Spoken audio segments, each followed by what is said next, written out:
अरब सागर में तैरते 5 शिवलिंगों का सबसे बड़ा रहस्य। एक ऐसा अनोखा शिवलिंग जो स्वयं अरब सागर में है। अरब सागर की लहरें शिवलिंग का जलाभिषेक करती हैं। आज हम आपको बताएंगे इस खास शिवलिंग से जुड़े कुछ खास रहस्य और ये भी बताएंगे कि आखिर ये इतना दिलचस्प क्यों है। गुजरात के भावनगर में कोलियाक के तट से 3 किलोमीटर अंदर अरब सागर में स्थित हैं निष्कलंक महादेव। यहाँ पर अरब सागर की लहरें रोज शिवलिंगों का अभिषेक करती हैं। लोग पानी में पैदल चलकर ही इस मंदिर के दर्शन करने आते हैं। इसके लिए उन्हें ज्वार के उतरने का इंतजार करना पड़ता है। भारी ज्वार के वक्त केवल मंदिर की पताका और खंभा ही नजर आता है, जिसे देखकर कोई भी अंदाजा नहीं लगा सकता कि आखिर पानी के नीचे समुद्र में महादेव का प्राचीन मंदिर स्थित है। यहाँ पर शिव जी के 5 स्वयंभू शिवलिंग हैं। अब ये 5 शिवलिंग यहाँ आए कैसे? दोस्तों, इस मंदिर का इतिहास महाभारत काल से जुड़ा है। महाभारत के युद्ध में पांडवों ने कौरवों को मारकर युद्ध जीता था, लेकिन युद्ध समाप्ति के पश्चात पांडव ये जानकर बड़े दुखी हुए कि उन्हें अपने ही सगे संबंधियों की हत्या का पाप लगा है। इस पाप से छुटकारा पाने के लिए पांडव भगवान श्री कृष्ण से मिले। पाप से मुक्ति के लिए श्री कृष्ण ने पांडवों को एक काला ध्वज और एक काली गाय सौंपी और पांडवों को गाय का अनुसरण करने को कहा। यह भी बताया कि जब ध्वज और गाय दोनों का रंग काले से सफेद हो जाए तो समझ लेना कि तुम्हें पाप से मुक्ति मिल चुकी है।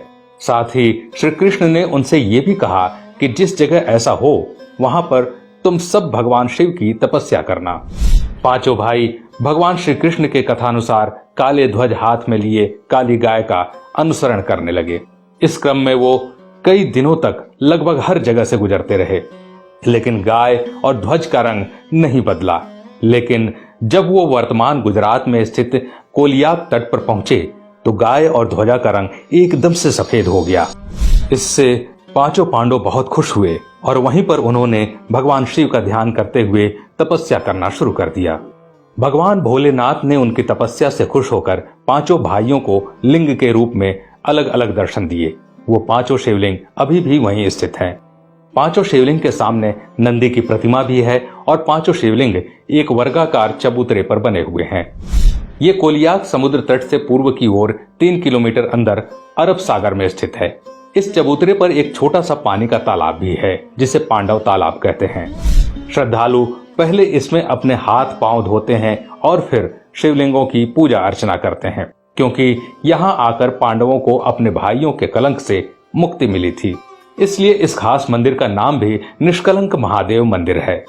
भादो महीने के अमावस को यहाँ पर मेला लगता है, जिसे भाद्रवी भी कहा जाता है, और अमावस्या के दिन इस मंदिर में भक्तों की विशेष भीड़ रहती है। हालांकि पूर्णिमा और अमावस्या के दिन ज्वार अधिक सक्रिय रहता है, फिर भी श्रद्धालु उसमें उतर कर जाने का इंतजार करते हैं और भगवान शिव के दर्शन करते हैं। कहते हैं दोस्तों कि जब आप समुद्र तट से देखेंगे तो सिर्फ और सिर्फ आपको समुद्र के ऊपर पताका और एक खंभा दिखेगा, लेकिन जैसे ही ज्वार हटता है वो शिवलिंग और साथ ही साथ वो चबूतरा स्पष्ट रूप से दिखाई देने लगता है।